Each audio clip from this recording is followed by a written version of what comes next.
All right, people are seeing the agenda Yes. and we are recording. Let's go ahead and start the meeting then. I have a fall reflection for us today as we uh, as we watch the leaves fluttering on the ground in the fall, we are reminded that nature's cycles are mirrored in our own lives. Autumn is a time for letting go and releasing things that have been a burden. Generosity has such power because it's characterized by the inner quality of letting go or relinquishing. Being able to let go, to give up, to renounce, to give generously, these capacities spring from the same source within us. When we practice generosity, we open to all of these liberating qualities simultaneously. They carry us to a profound knowing of freedom, and they also are the loving expression of the same state of freedom. Fall then is the perfect season to let go of burdens that sap our energy and re energize ourselves by giving generously of our time and talent to meaningful endeavors. Right. Um, so this meeting is going to mainly be Julie. I going to give you guys just a quick update on some of our regular metrics, and then at the end, there's some patient experience. I try to include those briefly, but go over them very quickly so that you guys can do month-to-month comparisons. And there's a couple other little topics I want to either highlight that you've already received in updates or something new. But then Julie's going to mainly be presenting a fairly momentous change in our documentation requirements for billing that's going to go in effect in January. This is the first major change in billing documentation since the mid 90s. So for most of us, this is the first and only documentation billing change we've ever had. So it's kind of important. And obviously, we'll spend some more time on it as months go forward.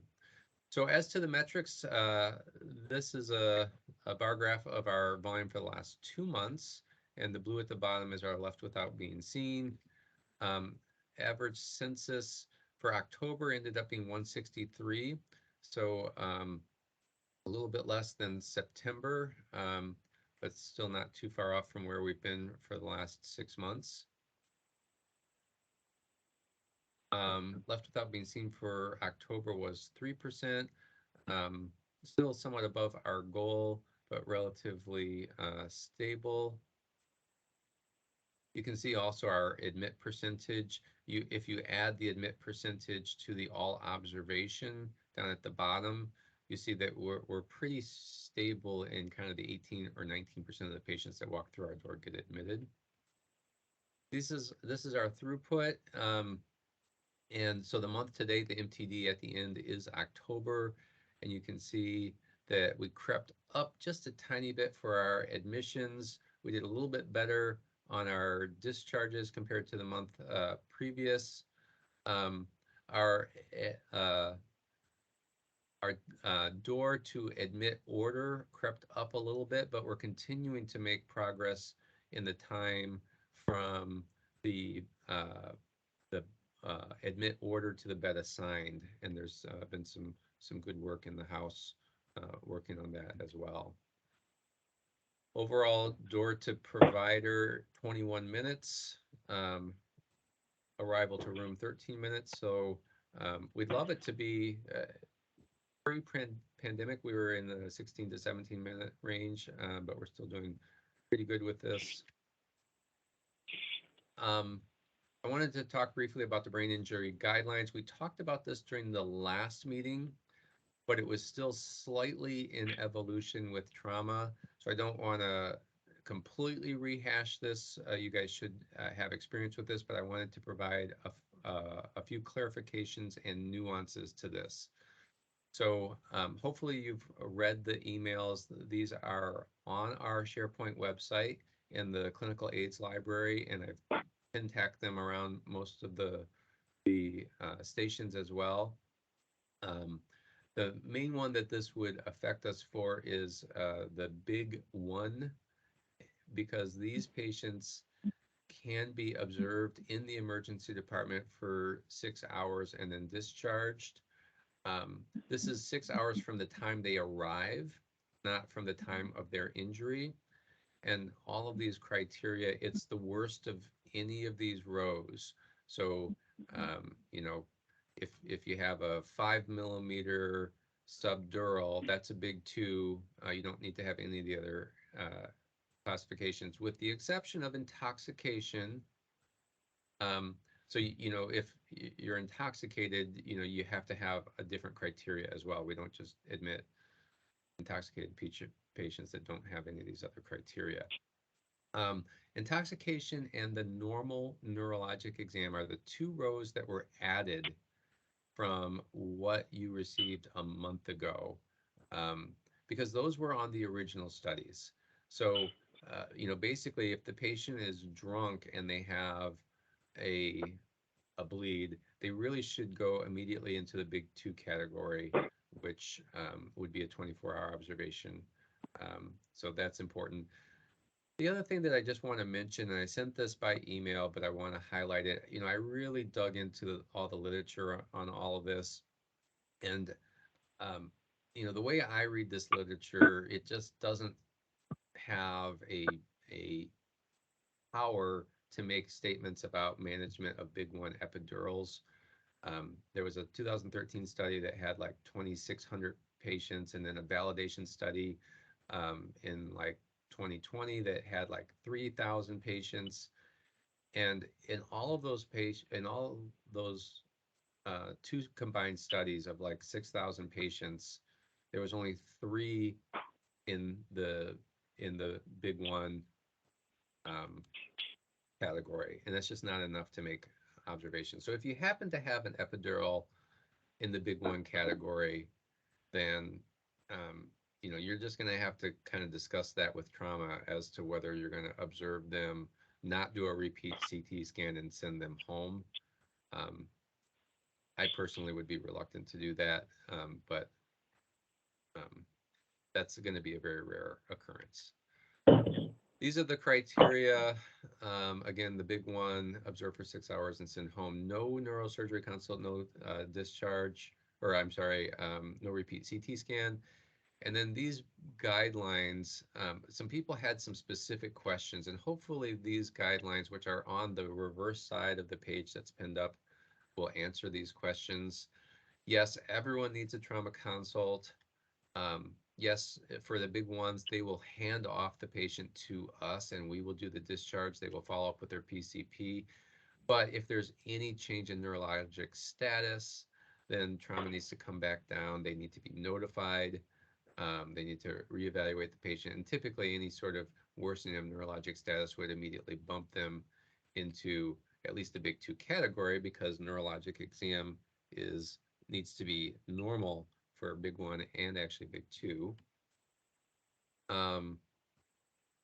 That's the main things, other than what I mentioned before, that if you have one that falls into a big 1 category based on their imaging, obviously we need to also consider additional injuries, comorbid medical conditions. You know, what is their health literacy? You know, are they a fall risk? What's their home status?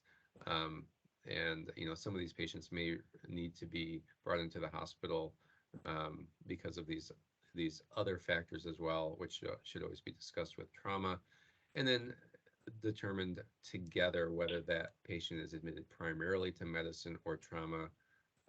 If it's, you know, for nursing home placement, it might be medicine, but if it's for multiple injuries, it would probably more appropriately be trauma. Any questions or feedback on this so far?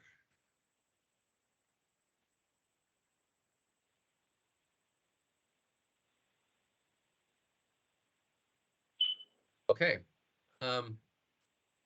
One new quick topic is I just wanted to give people a reminder of guardians and consents. We've had a bit of a run of patients with legal guardians that have come in, and we've failed to notify the guardian.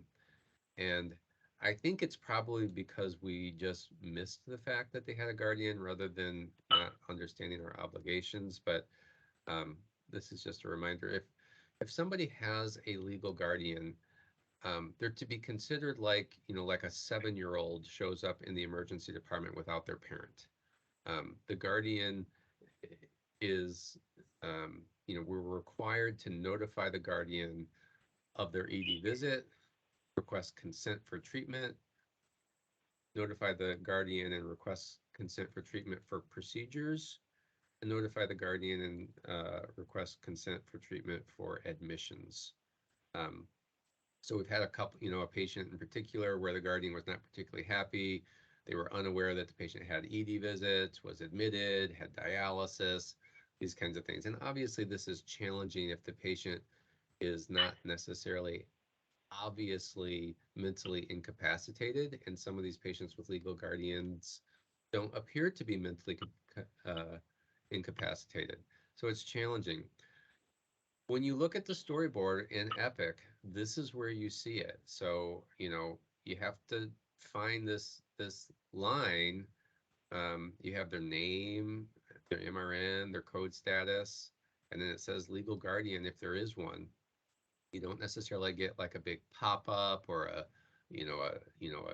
window that you have to acknowledge. So you have to actually be on the lookout for this. And if you see it, you need to notify them. Basically that's it. I sent out the stroke education requirement email yesterday. This is just our opportunity to ask questions about this. This is the same as we do every year. So every calendar year, everyone needs 4 hours of stroke education. They don't necessarily need to be category 1 CME. So some of the stuff that I present during these meetings and some of the stuff that I sent out, if you read the minutes or do those things, you should be able to achieve that 4-hour requirement. If you do stroke CME, that's category 1, you certainly can include that as well. I would ask that everyone take the stroke proficiency test. Recall that the answers to that test are all either true or all of the above. I call it a test, but it's really for education. You're supposed to kind of read all the answers and the questions, and it's supposed to provide kind of education, but it's done as a test so that I can verify that you've done that. The other two from those attachments are you just sign the check off that you read them. The one thing that everyone has to do is the attestation, which is a Survey Monkey. You put your name, you put which of these things you did, you add additional CME, and then you finish the survey. And that's what I used to give to DNV, showing that we have 100% compliance with our 4 hours of stroke education. You have until the end of the year. Any questions on this?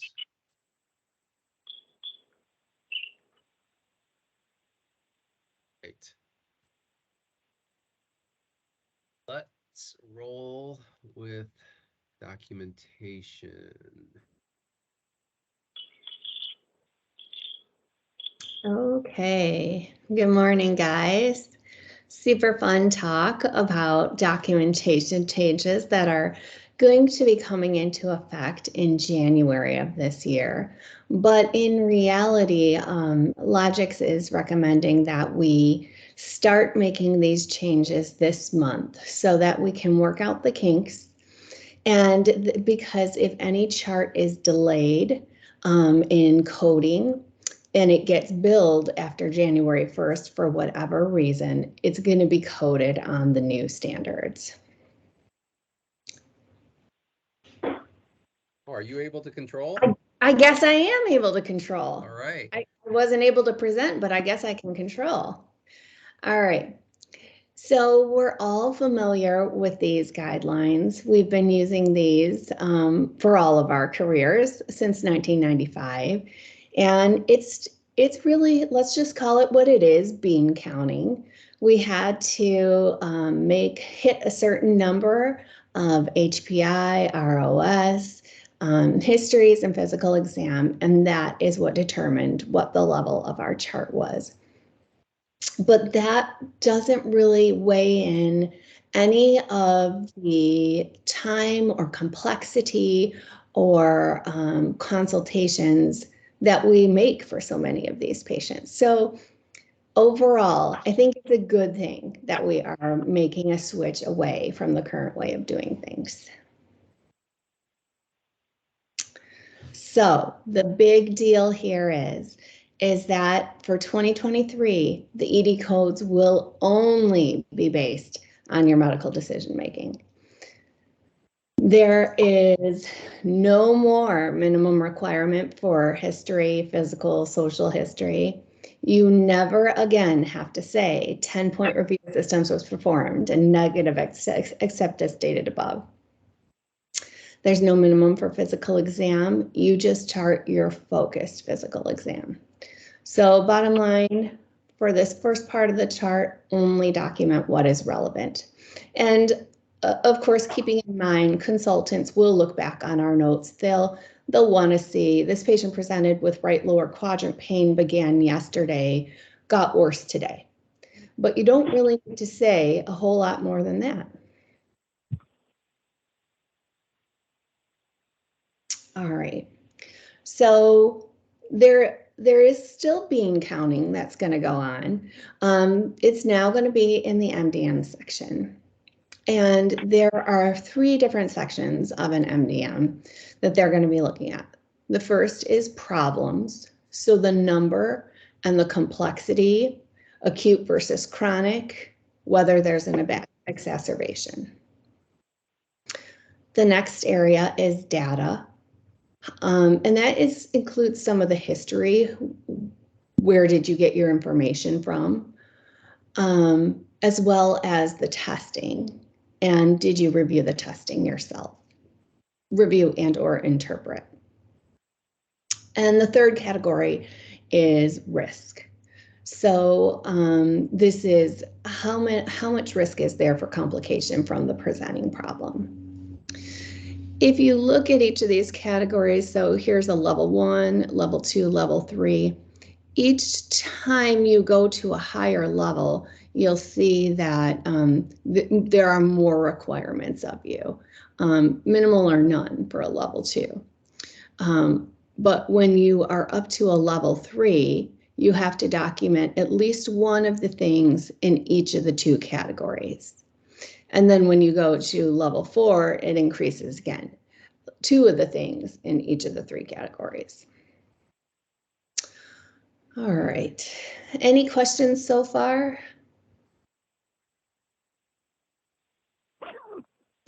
So this is the big grid that they will be using for levels 1 through 5. It's kind of too much to look at on this screen, but this sums it all up. So if you want to take a look at it on paper sometime, maybe it's helpful for you to think of it that way, go right ahead. All right. So I thought it might be easiest if we looked at a couple examples.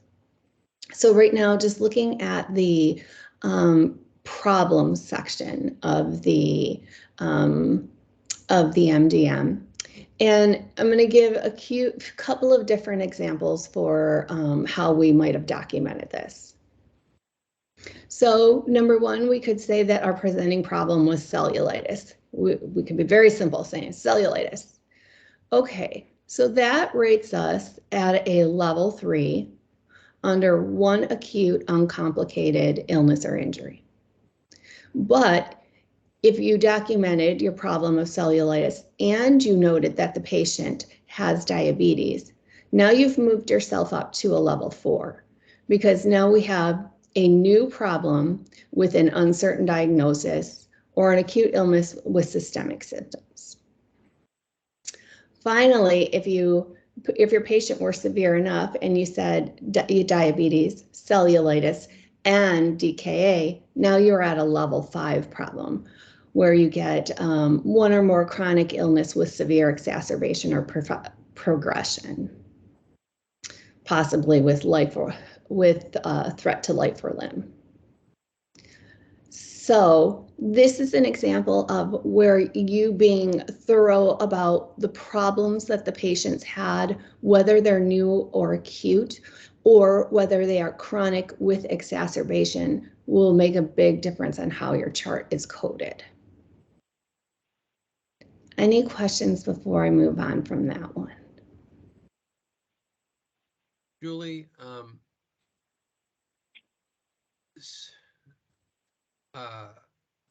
so when we're completing the chart, let's say, for instance, we have a patient that we look at and they've got some cellulitis on their leg. We're like, you're not going to need to be admitted. I'm just going to put you on antibiotics. I don't need to do a big workup. And so you just diagnose them with cellulitis and you send them home, versus they do have diabetes, but you check just a bedside glucose, their sugar is 130, you still send them home, but you put on the diagnosis cellulitis, diabetes, hyperglycemia. If you put that in the diagnosis, is that going to translate into the MDM also? Yes, it will. They don't specifically care where it was in the chart, just that you did include it in the chart. And any sort of statement like, I'm considering that this patient is diabetic with hyperglycemia, and that will make this cellulitis riskier than baseline. In addition, I am considering escalating care to admission, but the patient's afebrile. Now we're talking about risk, but any of those statements just elevated the level of your billing. Okay. So it's going to behoove us to add some of those chronic diagnoses in their diagnosis list. Hypertension, all those things that aren't necessarily the main diagnosis, but absolutely are true. Anything you took into consideration as to how well the patient would fare, what special conditions they may need, all of that is just improving your case, and you really want to improve it every time, every way you can.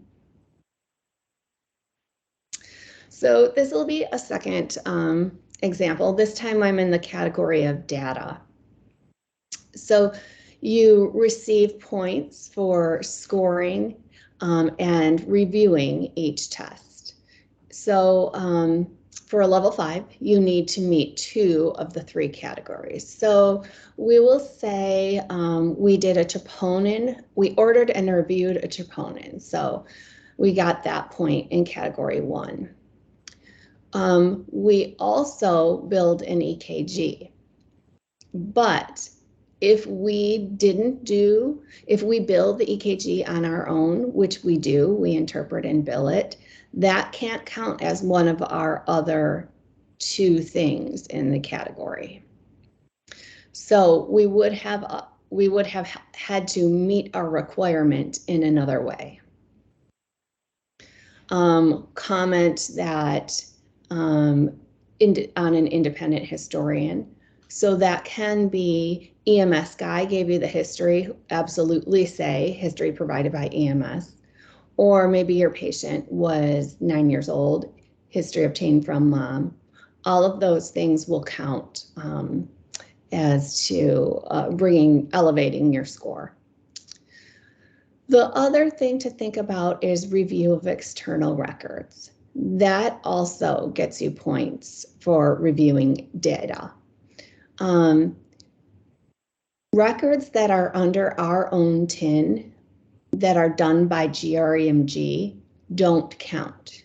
However, Trinity inpatient visits or outpatient visits, or when you're looking at Care Everywhere to see the last outside ED visits, all of those do count. But you really can't reference, this guy saw Nick Strokis last week and had a similar problem. That really won't get you any points at all. Any questions on that? This last one, just a comment on it, discussion with another physician. So if you are looking at a CAT scan and you're like, I really think that's a kidney stone, but the radiologist read it as normal, and you call them up and you be like, can you check image number X? I think I see a kidney stone there. And they're like, you're right. I'm sorry, I missed that. So then you document your conversation, and that earns you another point. Alternatively, maybe you have a patient with borderline hyponatremia and you're like, he's minimally symptomatic. I think we can tweak his diet. I think he's okay to go home. And you call his family doc and they agree with you. I think he can go home and I'll see him first thing on Monday. Then document that conversation, because that gets you another point from another category. Julie, does it have to be a conversation, or can it just be as simple as a haiku message to a specialist? I would say that I'm going to refer message. I would say that as long as they read your haiku message, that you had an interaction, then I think that should count. Although I don't know for sure on that, but I would think it should. So Julie, Thanks. for category 2 clarification, since we bill for EKGs, EKG doesn't count. But if we said the X-ray was independently reviewed by myself, that would count, because we're not billing for the X-ray. Right. But if it's between 1 a.m. and 6 a.m. when we don't have a radiologist and we are billing for our X-rays, or actually I can't even remember if we are, then it wouldn't, because that X-ray is actually interpreted by and billed for by ourselves. Right. Right. There's definitely a little bit of gray area in there, depending on everybody's shop.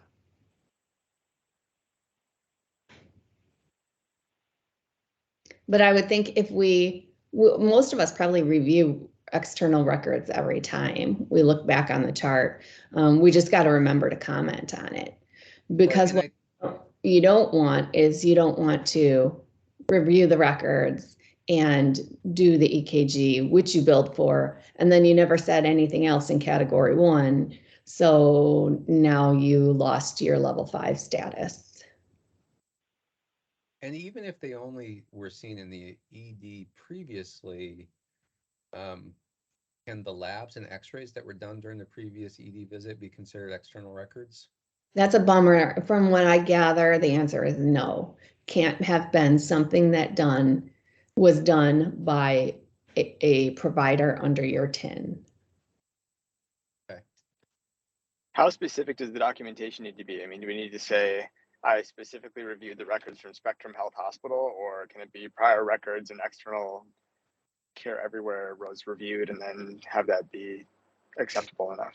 I would think you'd have to say something about what you saw. I think you'd have to say records from Spectrum showed hemoglobin of 4, whereas today it's 7. I think it would have to somehow indicate that you actually read/interpreted it.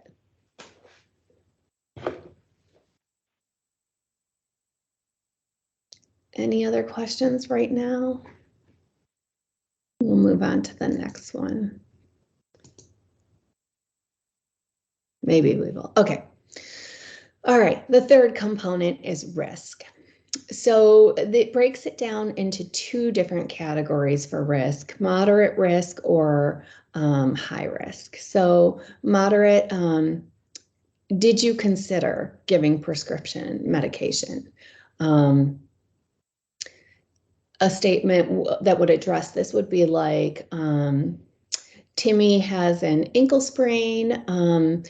Prescription pain control was considered. However, he seems adequately managed with Tylenol. That would address that you considered prescription medicine. And then the decision regarding a minor surgery with some risk factors, decision for elective surgery without some risk factors. This patient would most likely benefit from a cholecystectomy. This can be done electively, healthy otherwise. The final thing is, it's kind of new to us, is this idea of social determinants of health.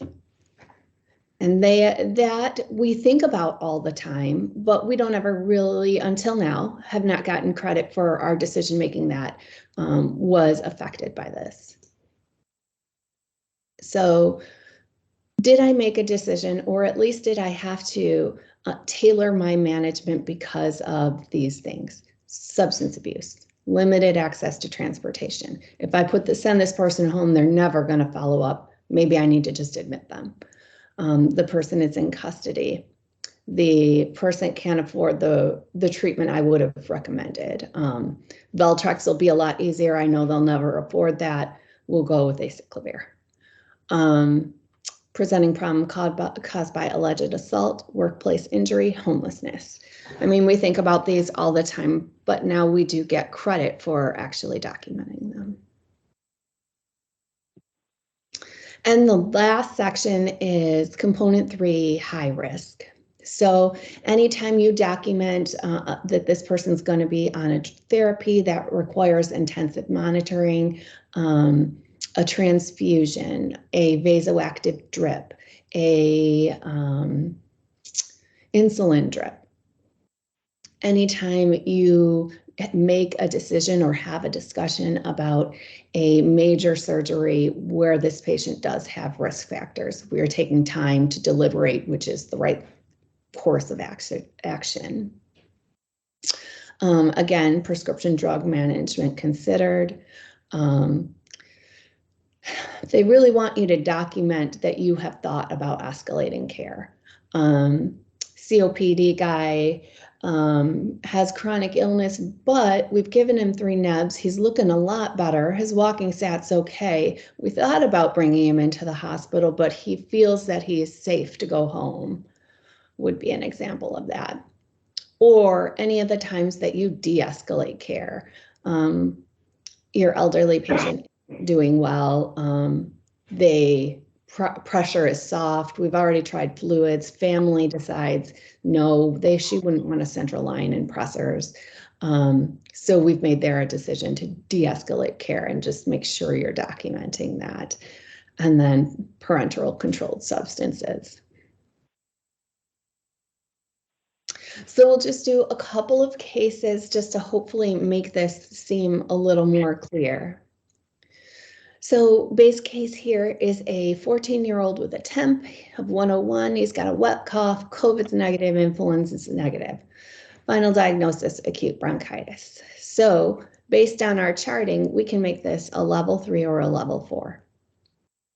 So when we use all of our tools, we have I think I have another slide. Okay, sorry for the small slide. We have a kid with a fever. So we can put him under moderate risk because he's an acute illness with systemic symptoms. We reviewed the results of each test. We did a flu and an and a COVID. And we obtained history from an independent historian. So that is a big deal in remembering to say that thing, because it's not something we're necessarily used to saying, but it's going to add different points. And then we considered drug management. We said perhaps this is unlikely to be pneumonia, most likely a viral bronchitis. Antibiotics were considered, but not thought to be in the patient's best interest. And then we can code this as a level 4.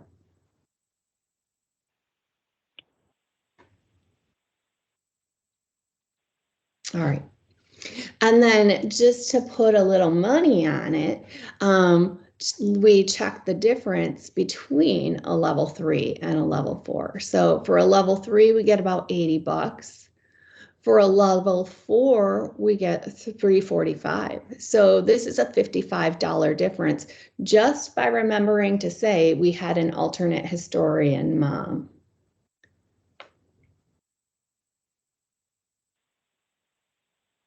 All right, we'll do one more example.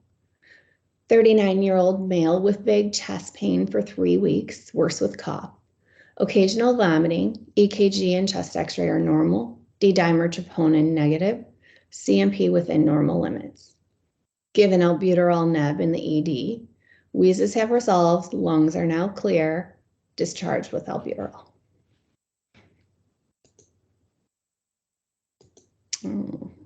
Okay, so we can start out as a level 5 for our problem category.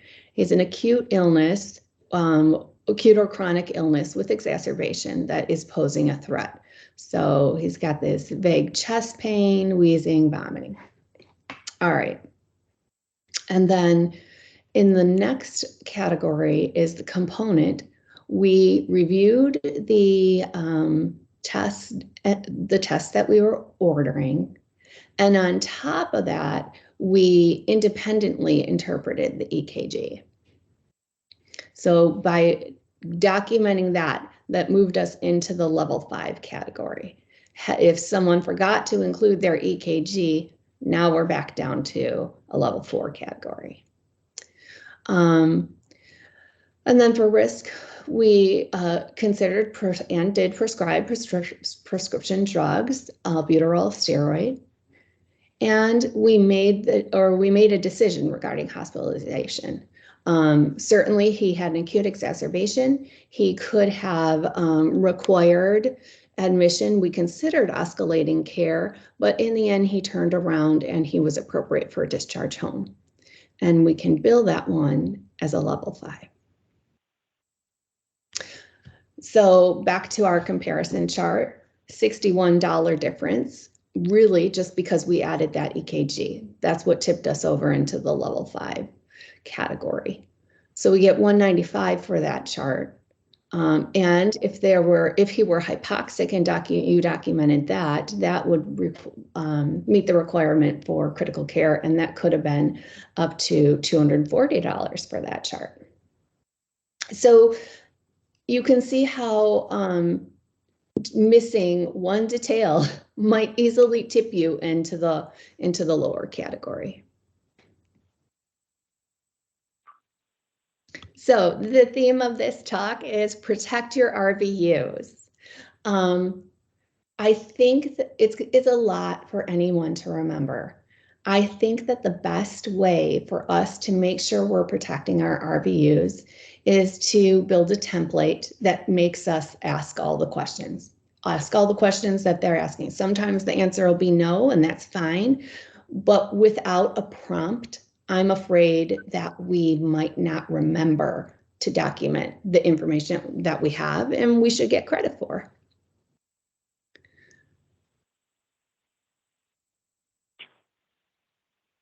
So I'm sorry, I'm out of control of my slides here. Okay, so I'm making a template for us to use for our new notes. And basically, these 3 stars are going to prompt you to answer the questions there. That way, we have a trigger to put down the things that are going to get us points. Comorbidities, you can just say none if there aren't any. Differential considered, we probably always have a few of those. External records reviewed. Sharon's going to help me make a drop-down box for our clinical calculators used, because that shows that we did consult external studies and use that into making a decision for whether another study was needed or whether admission was needed. So it kind of speaks to a couple of things at once. Same for social determinants of health. We'll just make a drop down and you can select whichever one's applied to your decision making. Did we discuss it with an additional healthcare provider, either the radiologist or the hospitalist or the patient's own PCP? Was there any testing that we considered? Well, we were going to do a head CT, but according to PCARN rules, that's not indicated. And then just a statement, admission was considered, the appropriate dispo was determined to be because. And then hopefully, using all of these things, that we can maximize our billing. because certainly they've made it very clear that it is risky for groups in this interim phase to lose a lot of money. You saw the examples where you just forgot to do the EKG and now you lost $60 on that chart. So I'm going to try and make this as easy for everyone as possible to just try and remember any of the things that might bring up your billing. And it's totally okay if you have to just answer no to that question. Maybe it just wasn't related, but we want to get credit for the things that we did do. Does anybody have any questions there? I would just like to stress that I think an important change in this system is that you actually can get credit now for things for tests that you considered but didn't actually order. And that had never been the case before, but I think that that's a really great sort of step moving forward. Like you just mentioned about like maybe considering getting a head CT but not ordering it. Whereas before you used to only get credit for doing it if you actually ordered the test. And so I think that it's really important that people put out what tests that they potentially were going to do but didn't do, because you do get credit for those under the new system. Right, that's a great point. Thank you, David. I think there are some good things, some good changes in the sense that our job is so much more than the bean counting of taking history. We do all of that medical decision making all day, every day. And at least now we're going to get some credit for it.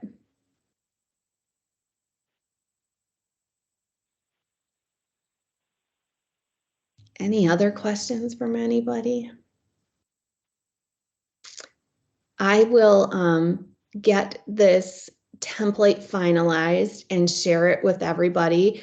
And then you guys can start using it as soon as you're ready. And Logic said that they'll look at it from the future perspective and let us know if we need to tweak anything. The one caution I would give is that you won't be billed by these new standards until January 1st. So it's kind of just practice time until December 31st. You still do have to do all of your PPQRST and histories on your charts. But come January 1st, that is no minimum requirement.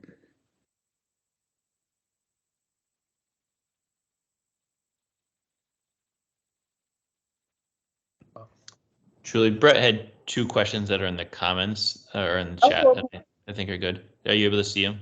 I'll see. Thank you. I couldn't before, but no, they're not pulling up for me. Does someone want to read them for me? He asked if we can comment on telephone encounters the patient had with their primary care physician or their office prior to coming in. You know, sometimes there's a lot of those telephone notes. Yeah. I would think that if you spoke with them, you can count that. If it's just the report from the patient, then probably can't count that. But I'll double check. And then is the ECG interpretation okay in the workup tab rather than like formally in the MDM? Yes. As long as it's there, they don't need it to be in the MDM, but it just has to be there. And you have to say that you were the one who interpreted it and not the machine.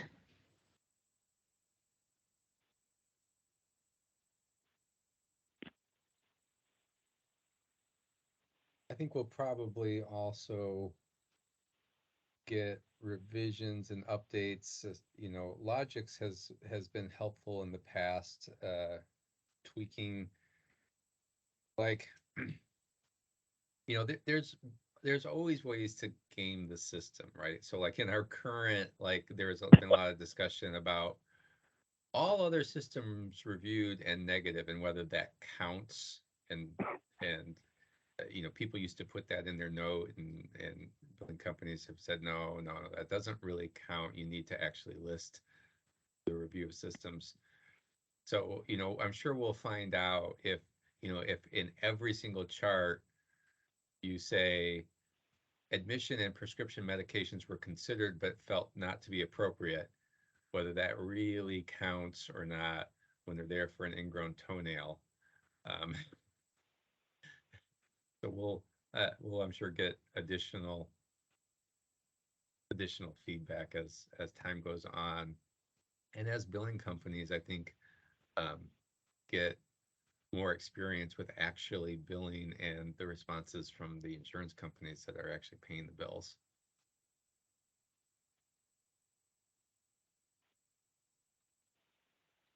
Any other questions for Julie?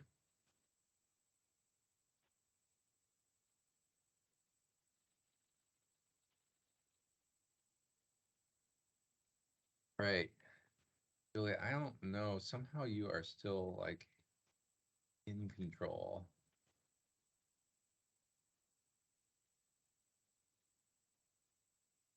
Gotta get you to stop. Your mouse is on my screen pushing buttons. All right, we're almost done. I wanted to share with you something that's just kind of fun. It's not necessarily coming immediately, but this is something that they talked about at the Trinity board. There's an initiative and there's some federal funding out there.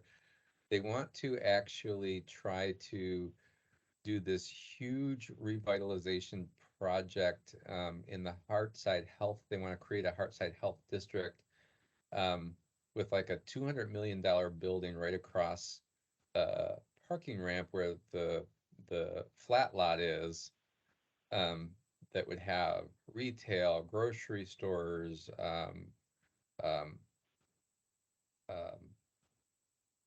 housing, solar panels, parking lots, called the Apex building, like a 9-story building. This is still a proposal at this point, but they also want to turn Jefferson Avenue into a boulevard and add a bunch of like retail and stuff. So if you look, this bridge that you see here over the road, that would be going from our current parking ramp to this new Apex building.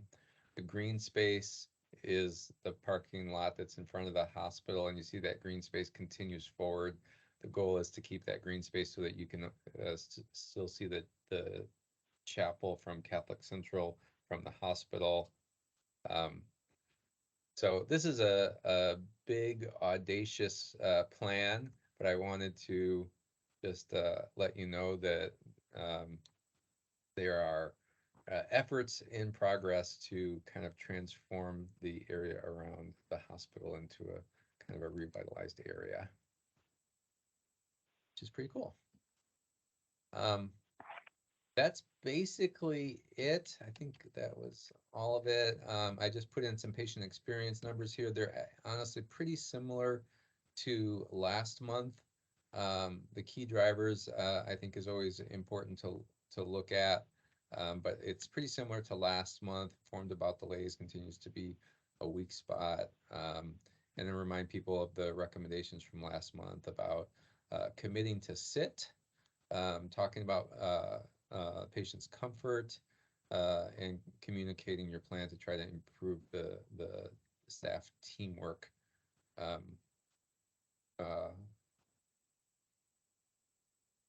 That is it. Like to give the group an opportunity to kind of discuss anything as an open discussion.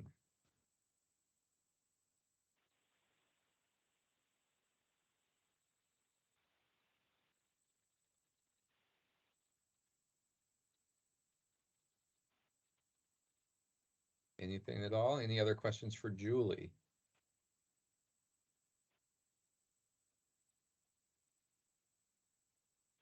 All right, well, we'll give you guys a few minutes of extra time left, less than an hour. Enjoy the day.